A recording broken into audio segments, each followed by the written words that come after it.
Période de questions.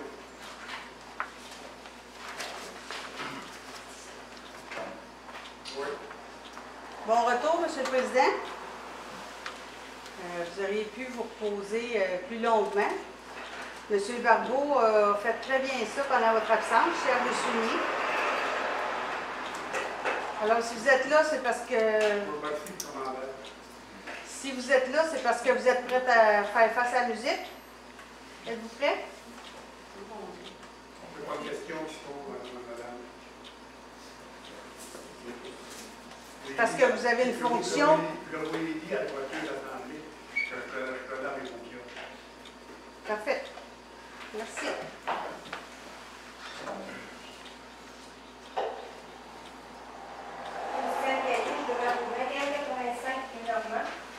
Je voudrais savoir s'il y a un règlement sur les feux d'artifice. Je ne le vois là. C'est ce que je peux répondre, Oui. C'est le G200 qui est applicable par la Sûreté du Québec. Ils ont certaines normes. Alors, c'est le règlement que la municipalité a fait. OK. Est-ce que ça prend un permis pour faire un feu d'artifice? Pas toujours. Ça dépend des cas. Pourquoi? Ça dépend des cas. Mais pourquoi ça dépend des cas? Parce que ça dépend. Un petit feu d'artifice, c'est... habituellement, on voit avec le directeur incendie la grosseur du feu d'artifice que l'on veut faire des cas. Et ça prend un permis? Non, on ne donne pas de permis de feu d'artifice à la municipalité. C'est le G200 qui, c'est-à-dire le permis général qui est applicable par la Sûreté du Québec. Okay. Et à ce moment-là, quand on a besoin d'informations, on voit avec le directeur incendie quel genre de feu d'artifice on veut faire. Mais comment ça pour traiter les cas si vous ne savez pas? T'appelles le directeur incendie. Oui, mais c'est donc, vous ne savez pas, moi, demain matin, pour faire un feu d'artifice, je peux le faire. En Je ne principe, savais pas s'il est bon, il est fou. OK, en principe, tu pourrais prévoir puis appeler le directeur incendie pour que lui te donne les normes. Julien n'avait pas dit au comité d'urbanisme que ça prenait un permis pour faire un feu d'artifice. Je suis sûre que non. Ça ne prend pas de permis pour faire un feu d'artifice. Cependant, on ne peut pas faire n'importe quoi, n'importe quand.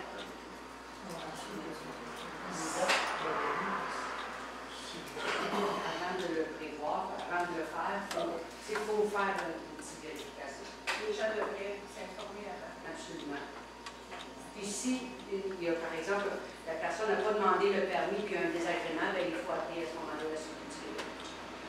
C'est une fonction. Est-ce que la limite a fait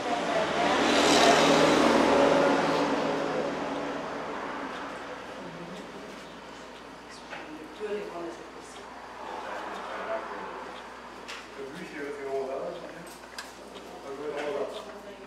Ça, c'est appliqué par la Sûreté du Québec, donc il fait 11 heures, puis que c'est bien, on peut s'y voir à 2 heures du matin. C'est bon.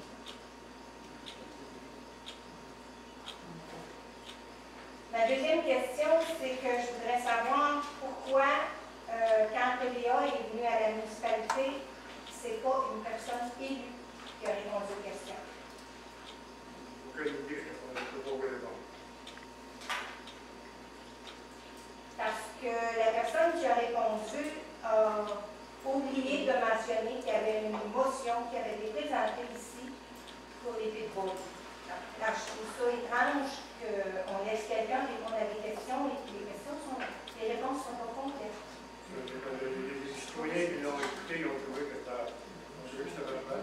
Mais c'est parce qu'il était à la réunion de conseil, parce que la motion, on l'a entendue.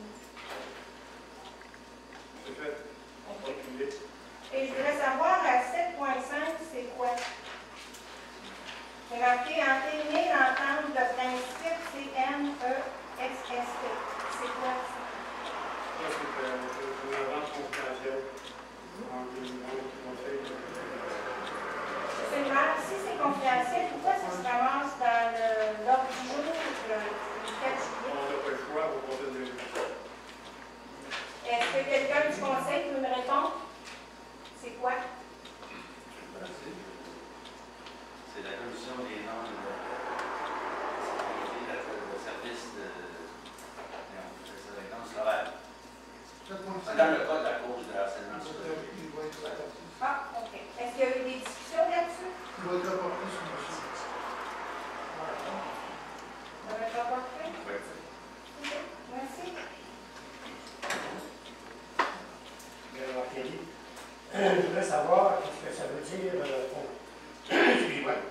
point 11.4, mise sur pied d'une TIA mandat à gestion. Qu'est-ce que ça veut dire TIA? Qu'est-ce que ça Ça, comprend? c'est un plan d'intégration architecturale des dates pour les dates. Et, bon, peux-tu élaborer un petit peu plus? Qu'est-ce que ça veut dire concrètement? Ça a été discuté au dernier CCU. Peut-être que les gens qui étaient au CCU peuvent... En fait, c'est ça, c'est pour avoir un plan d'intégration. Pour avoir C'est beau le dit, là, mais c'est quoi, ça veut dire quoi, ça, concrètement parlant? Tu sais qu'il va se servir de ça? Moi, l'inspecteur à l'envoyement qui donne des permis. Ça va lui servir à quoi? Avoir un peu À normaliser un peu. ouais, un peu plus de normalisation dans la construction.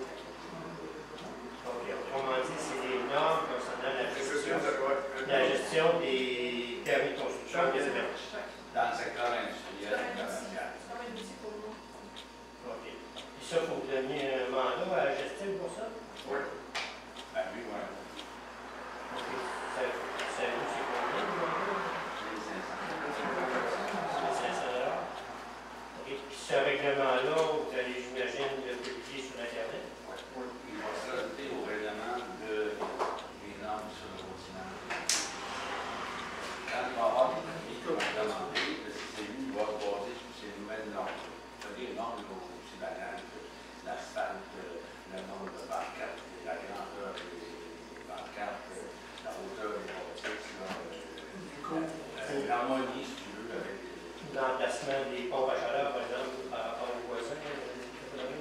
ça serait plus au niveau résidentiel, ça serait plus au niveau résidentiel. Le plan qui est proposé là, c'est pas la section commerciale. C'est environ 40 heures, 50 heures de salaire.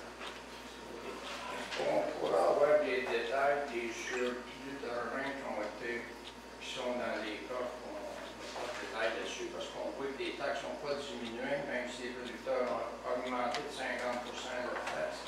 Pourquoi on n'a pas diminué les taxes? Puis ces montants-là sont de combien? Ils savent à quoi?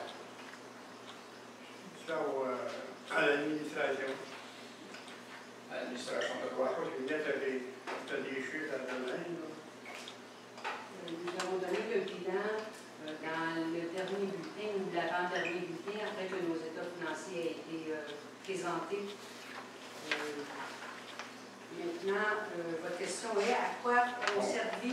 Ils vont servir à quoi ces montants-là qui ont été mis de côté? Okay. Alors, présentement, je pense qu'on est à faire une mise à jour de notre réseau et de tout notre plan, les chaussées et les réseaux d'égouts et d'eau. Et une partie de cet argent-là va servir à ça, parce que lorsqu'on prend, par exemple, la subvention sur l'essence, il y a une partie qu'on doit contribuer aussi. Alors, donc, une partie qui va servir à ça. Ensuite, tout dépendra du prochain budget, où les élus vont décider de l'investir. À ce moment-là, si ça sert aux égouts, à ce moment-là, pourquoi ça fait que les producteurs agricoles n'ont pas le droit de faire le fossé, de décharge sur mon organisé quand ils voulaient payer, si je paye les égouts à ce moment-là. Fait que si les égouts sont divisés à toute la paroisse, pourquoi moi je payerais mes égouts, puis que le restant de la paroisse, je paye leur égout, fait que je paye 2 fois les égouts. Le gouvernement paye souvent les égouts. Ça, c'est mon problème, ça. Moi, je peux le savoir, je n'ai pas d'affaire à payer 2 fois la même chose. C'est parce que le gouvernement en paye une partie, c'est pour ça qu'on a réussi le conseil a décidé qu'on faisait Bon, oui, mais on ne peut pas nous payer 2 fois la même chose. ça, on ne peut pas le voir là, parce que le gouvernement en paye la Non, mais moi, je paye les égouts sanitaires, et puis je paye mes égouts. À ce moment-là, ça fait le deuxième coup, pourquoi je les paierais tout seul? À ce moment-là, c'est à vous autres de vous organiser avec le gouvernement. Et puis à ce moment-là, on n'a pas nous autres à payer 2 fois les égouts. Je paye les égouts dans la partie S, ça doit être là, ou d'autres places dans la paroisse qui étaient à nos frais, que les citoyens payent, à part égal. Après ça, quand on arrive là, dans nos égouts de ferme, à ce moment-là, on paye tout seul. Fait que ça, c'est ma deuxième fois. Je paye 2 fois. Le gouvernement en paye le 3 jours, et là, on va envoyer le résultat. Non, c'est pas ça le problème. Quand on paye de 3 jours, ça, c'est pas, je n'ai pas d'affaire à payer 2 fois. Tu veux payer la différence, à ce moment-là, organise-toi pour que je pas être de payer la différence. Les autres, est-ce qu'il y a des personnes que tu fais des égouts sanitaires, est-ce qu'ils en payent des frais? Des taxes d'égouts. Ils ont des taxes spéciales? Oui, oui. Combien qui payent les taxes spéciales pour les égouts de Martinière? Je ne sais pas, il y en a des places.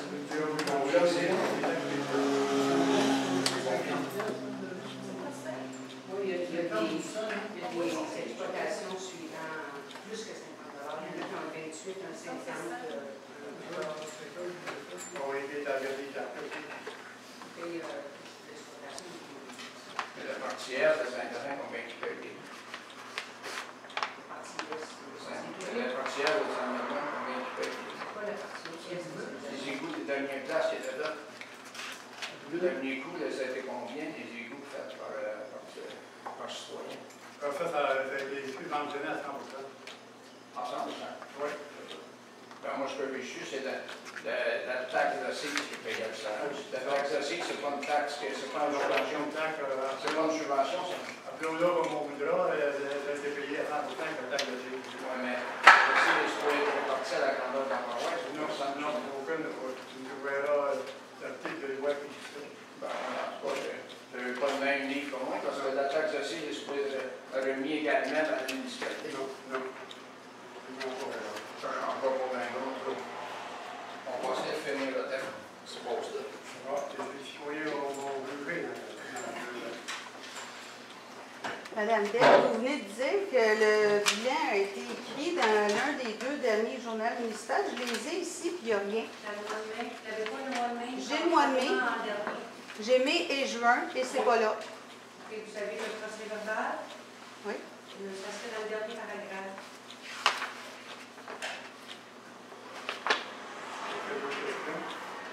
C'est pas là. Oui. Bonjour. Je suis Gisèle Lévesque, Montéducat. Voilà. Moi, c'est que vous savez très bien qu'on est dans un secteur boisé, très boisé. Je trouve qu'on n'a pas de bonne fontaine pour nous protéger. La rue Brodeur en arrière, pas du tout. Si le feu prend dans le bois, on flamme tout le monde. Alors, si vous avez un petit budget pour nous installer une bonne fontaine pour nous protéger, il y en a une à l'entrée, il y en a une presque à la sortie. Et puis, On a déjà parlé. oui, ça serait bien d'en parler à nouveau puis de faire en ce sens qu'on soit protégé dans ce sens-là parce que c'est très sec. Et puis, on a beau faire attention, mais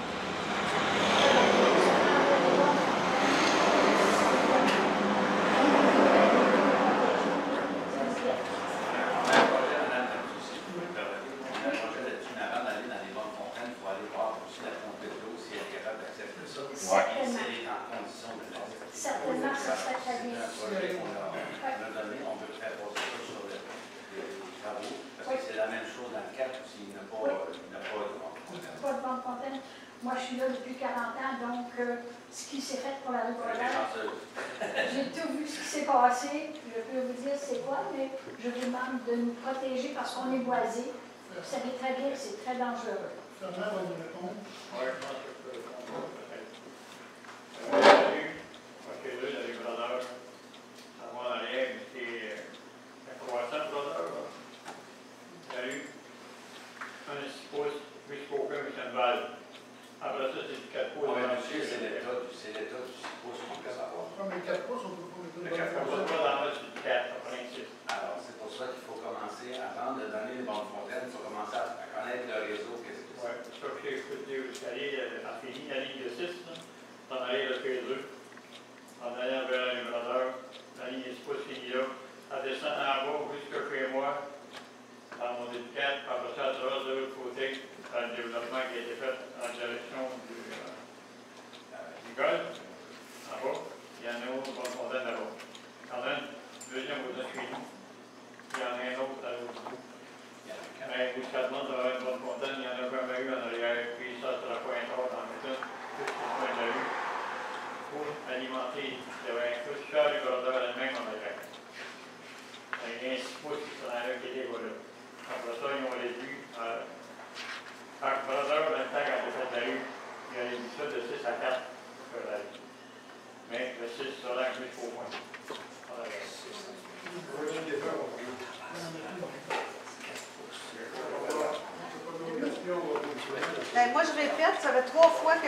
feuille les bulletins, là, mai et juin. On va te l'envoyer, Ginette va te... Non, mais vous pouvez le mettre dans le prochain bulletin, que tout le monde le voit.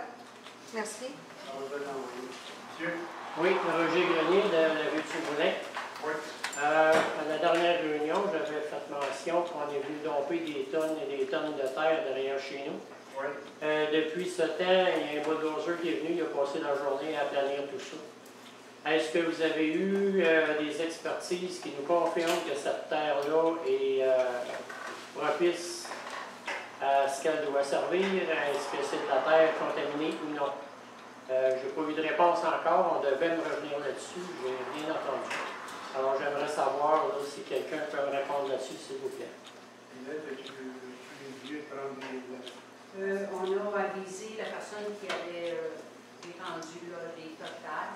On a demandé à ce qu'il soit égalisé et de cesser pour le moment cette activité. On n'a pas fait analyser tout ça. Est-ce qu'une analyse va être faite, puis est-ce qu'on va en être informé? Selon nos sources, les voyages viendraient d'une solution souveraine après bâtir. Oui, c'est sur le reste de Notre-Dame, sur le reste de Versailles. Ça devrait pas plus de la terre. Pas sûr. Moi, je ne veux pas y aller avec mes yeux, je veux y aller avec les expertises. Un gagnant de sécurité pour avoir un ordonnance de crédit. Mais quoi, vous demandez une analyse de ça? Au propriétaire. C'est important. Vous cabiez à l'air au Justement, dans le chantier. pour acheter 600 Notre-Dame, il y avait le des séries. La taille, elle doit être là, parce que chez lui, c'est ça qu'il avait répondu. Il l'a mis là et pour le moment, on l'a avisé de cesser. Et de répandre les totales. Parce que j'aimerais pas, c'est qu'on se mette à construire là, puis après ça, on dit, ah, il est trop tard, c'est construit, on ne peut plus rien faire. Comme c'est arrivé à d'autres places. La provenance de Et la qualité. S'il vous plaît. Merci.